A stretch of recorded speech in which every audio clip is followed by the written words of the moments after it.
Bonjour à tout le monde, ravi d'être avec vous. Alors, ma collègue Cécile n'est pas disponible aujourd'hui et s'en excuse. On est ici dans une situation un peu plus compliquée dans le projet PAD suite au financement, qui ont un peu de difficulté à arriver cette année. Mais voilà, le texte que j'ai préparé ici intègre évidemment l'expérience de différentes personnes. Cécile, notre directrice, qui a travaillé avec des pères aidants, ainsi que pas mal de vues et d'expériences de pères aidants du projet. Je pense à Pierre, Pascaline, Laure ou Marie. Donc, ici, aujourd'hui, on va essayer d'explorer un peu ce mouvement pour le rétablissement basé sur l'article que Larry Davidson publie en 2016 dans l'une des revues de politique de santé les plus influentes aux États-Unis. Et l'article porte sur le mouvement pour le rétablissement en santé mentale et il tente de faire le bilan de ce mouvement. Alors, 10 ans plus tard, 2026, cette présentation qu'on va essayer de parcourir ensemble essaye de mettre en lumière ce que ces idées ont produit de ce côté-ci aussi de l'Atlantique, en France et en Belgique francophone. Alors, si on revient précisément à l'article de Davidson, il constitue pour moi quand même une synthèse ambitieuse, puisqu'il retrace l'histoire du mouvement pour le rétablissement. Il identifie aussi les jalons législatifs décisifs et évalue ce qui reste à accomplir. Pour le point de bascule vraiment de cet article, c'est l'affirmation que le rétablissement est possible, qu'il est possible de vivre une vie qu'on choisit, une vie qui a du sens au-delà de la gestion des symptômes. Davidson affirme d'ailleurs que ce mouvement a d'abord été initié par les personnes concernées par la maladie mentale, elles-mêmes évidemment, et pas par des institutions ni des politiques publiques qui peinent encore aujourd'hui à intégrer les principes du rétablissement. Alors, Davidson identifie deux sources principales qui se renforcent mutuellement pour légitimer ce mouvement qui clame qu'il est possible de se rétablir et de vivre dans la communauté. Ici, tout d'abord, des études longitudinales conduites dans le monde entier et qui remettent en cause la croyance en une détermination inévitable dans la maladie psychiatrique. Les études concluent que jusqu'à 67% des personnes connaissent des améliorations significatives et certains se rétablissent complètement. Ces études montrent aussi que les résultats de l'accompagnement en santé mentale sont meilleurs dans les pays en voie de développement. Et il interroge de ce fait un peu le rôle central que jouent les traitements médicamenteux intensifs et les institutions psychiatriques aux États-Unis. Donc après ces études, il met aussi en lumière les témoignages à la première personne qui ont été produits par les usagers eux-mêmes. Et donc à partir de la fin des années 70, 70 si je traduis pour le français, les récits de ces personnes permettent d'identifier des trajectoires de rétablissement ancrées dans le vécu, ce qui a permis de remettre en question les visions un peu défaitistes du système de soins. Les deux sources convergent vers un même constat pour Davidson. Il est possible de guérir complètement pour certains, et même sans guérison totale, on peut être en rétablissement et mener une vie qui a du sens malgré d'éventuelles limitations et symptômes résiduels. Le mouvement des usagers a uni ses forces alors avec les personnes en situation de handicap pour faire progresser leurs droits.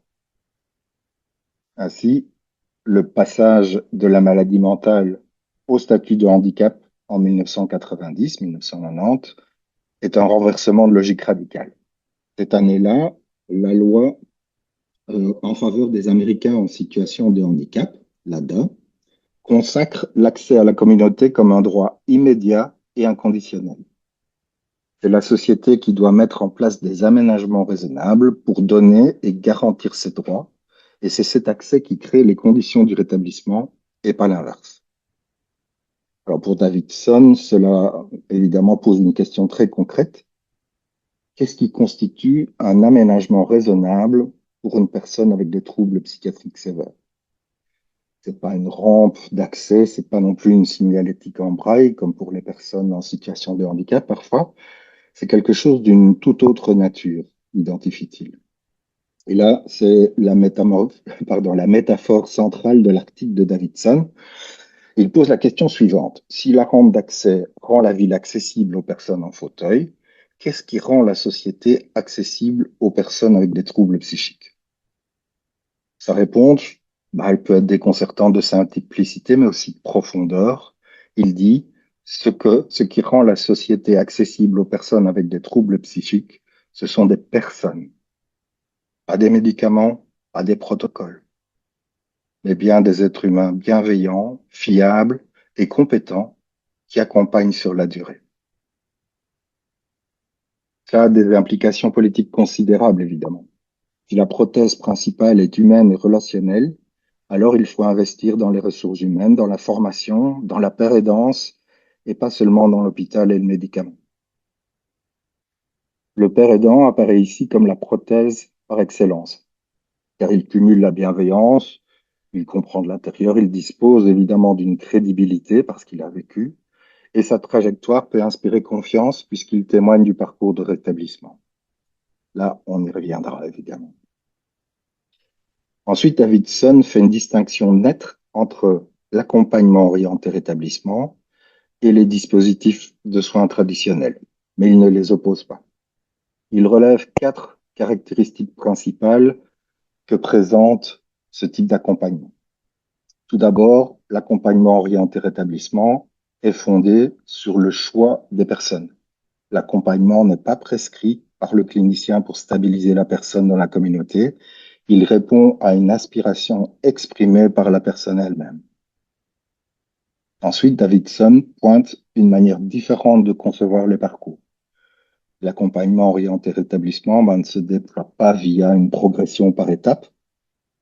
Non, le modèle linéaire où on passe d'un logement collectif à un appartement partagé et enfin un logement autonome est vraiment remis en question.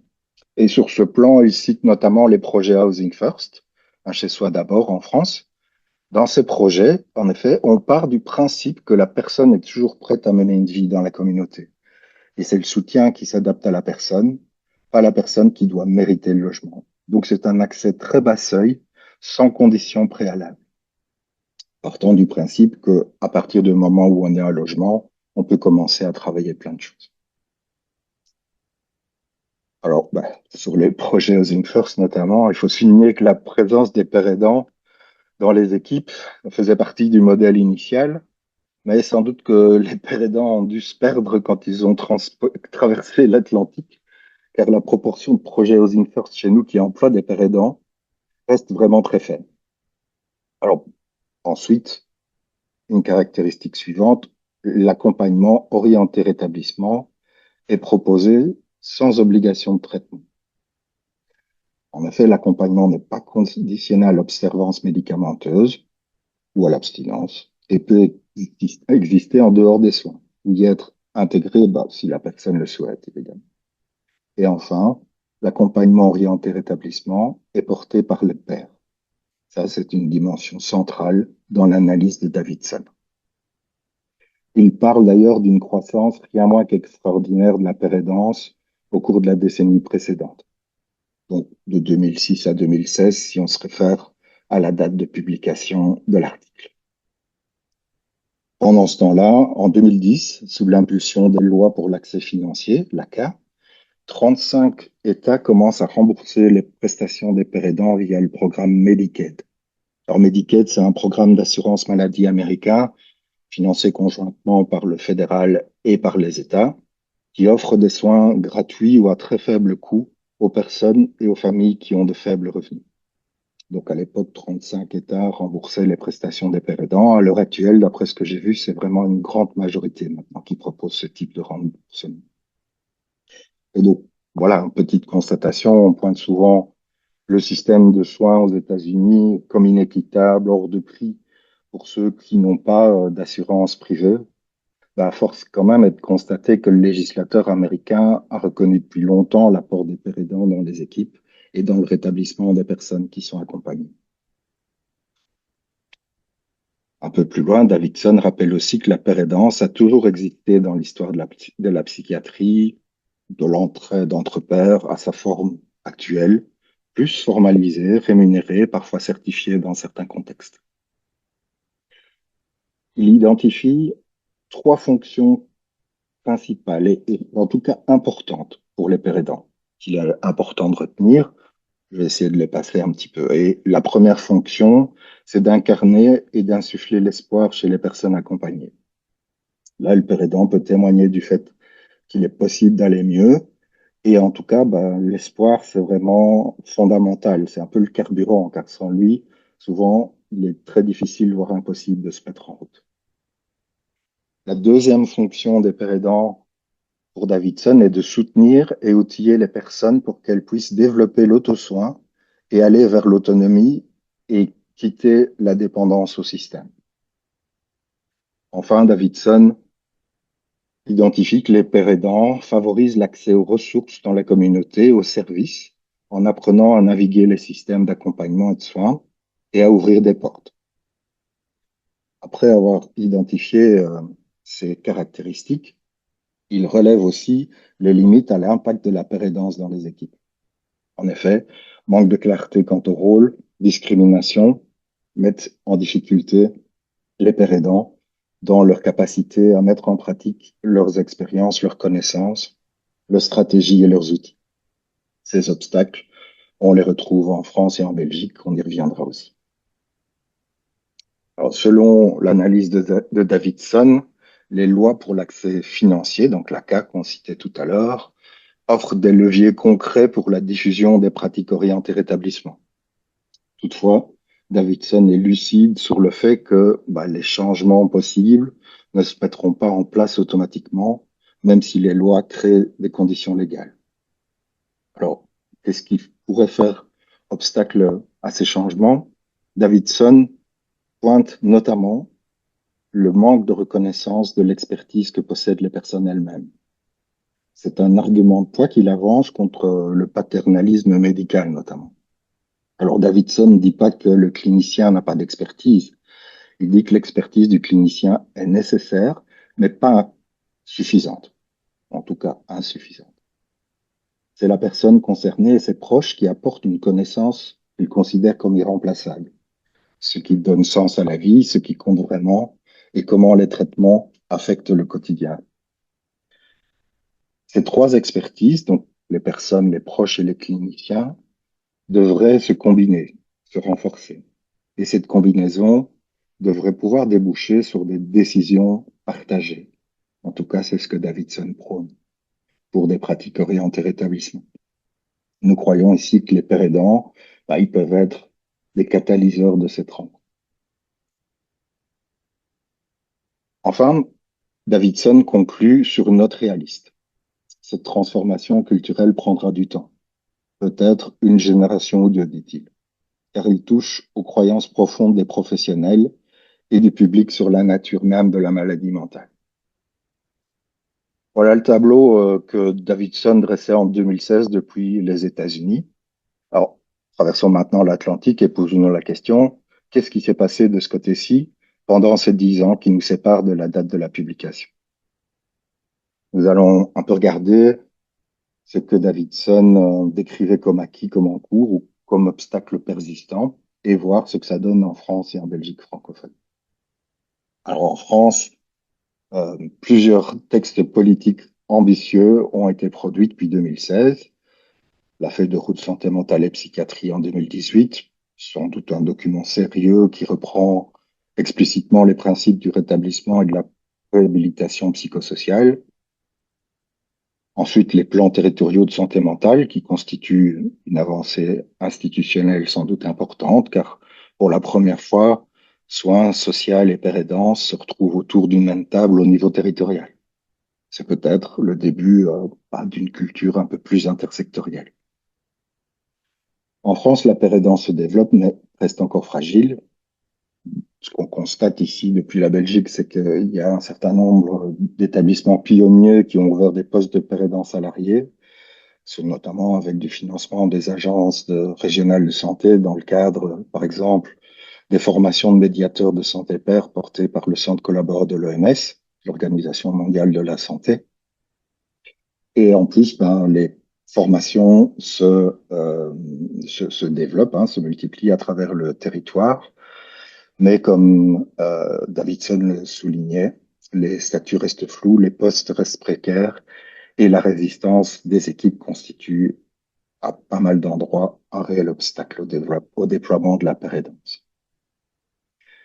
Vu d'ici aussi, les groupes d'entraide mutuelle, les GEM, financés par l'État et les personnes concernées elles-mêmes, incarnent quelque chose du modèle de Davidson, hein, l'inclusion par l'entraide et pas par le soin. Alors, les obstacles qui subsistent et qui étaient déjà identifiés freinent le déploiement des dispositifs orientés rétablissement, dont le taux de pénétration reste sans doute très faible par rapport à l'ampleur des besoins. En Belgique, c'est un peu la même chose, même si en 2010, la Belgique a déployé une réforme ambitieuse, la réforme de la loi de financement des hôpitaux, dite réforme 107. Elle a engagé une transformation profonde du paysage psychiatrique vers des soins en milieu de vie, déplaçant certains financements de l'hôpital vers la communauté, notamment les équipes mobiles de crise et de suivi en milieu, qui constituaient alors un modèle qui a inspiré d'autres pays. En Belgique francophone, alors plus précisément, la pérédance, elle se structure notamment à travers des initiatives relatives à la formation des pérédants, mais aussi la formation des équipes qui sont préparées à l'engagement des pérédants. Il existe aussi du soutien pour les pérédants actifs à travers des interventions. On organise donc des réunions mensuelles d'analyse de pratique. J'y reviendrai. De plus, chez nous, la pérédance se développe dans de nombreux secteurs qui se connaissent et parfois travaillent ensemble, ce qui rejoint l'approche intégrée de Davidson. Qui tombe à santé mentale, assuétude, précarité, jeunesse, burn-out, violence, travail du sexe, et j'en passe sans doute, sont tous des secteurs dans lesquels on retrouve des pérédants. Ceux-ci se connaissent pour la plupart et se côtoient aux intervisions. Du point de vue du financement, bien que l'État fédéral chez nous ait consacré des financements spécifiques à la pérédance dans différents domaines, le morcellement institutionnel belge reste un obstacle important à la diffusion de la pérédance. En effet, les politiques de santé mentale relèvent simultanément, pour certaines parties, donc, du fédéral, des régions et des communautés. Exposé à cette complexité, cela freine la construction de politiques cohérentes, orientées vers des pratiques de rétablissement et aussi le développement de l'approche prônée par l'OMS, qui prône donc l'intégration de la santé mentale dans toutes les politiques. Je vais un peu parler plus de mon job ici, hein, donc sur le terrain de la pérédance, comment préparer l'intégration des pérédants. Mon employeur, le SMES, Santé mentale et exclusion sociale, a mis sur pied le projet PAT, pour Parenting Support, comme le disait Marc. On a démarré cela en 2020 et le projet est porté par des pérédants. Il vise à former des équipes de Belgique francophone et accompagner leurs réflexions sur la complémentarité et la plus-value des pérédants, ainsi que les conditions qui favorisent leur intégration. En effet, en 2020, le projet PAT, le SMES avait déjà une expérience de la pérédance au sein de son projet Housing First depuis pas mal d'années. Cela fait que des institutions bruxelloises se sont tournées vers le SMES pour les accompagner dans leur réflexion vers l'intégration de pérédants dans leurs équipes. C'est donc ça qui a donné lieu à la mise sur pied du projet PAT. Alors, dans le projet, l'approche originale a constitué en la constitution d'une équipe de pairs aidants. En effet, on constatait que les équipes parfois réfléchissaient en vase clos sans jamais avoir rencontré de pairs aidants. Et aussi, l'originalité, c'est de former et d'accompagner les équipes avant l'engagement. Parce qu'on constate que quand un certain nombre de questions, de représentations, de réflexions n'ont pas pu avoir lieu, ça peut conduire à un certain nombre d'échecs parce que c'est pas forcément spontané pour une équipe d'accueillir un ancien patient comme collègue. Alors, ce dispositif d'accompagnement des équipes se complète par des interventions mensuelles de pairs aidants en ligne et en présentiel. Donc, ce sont des réunions de pairs aidants de tout secteur et cela vise à faire de l'analyse des pratiques de terrain. On part de situations vécues par les pairs aidants et l'analyse interroge systématiquement plusieurs dimensions. C'est quoi être père? Comment essayer d'être aidant? et comment préserver sa spécificité dans une équipe pluridisciplinaire.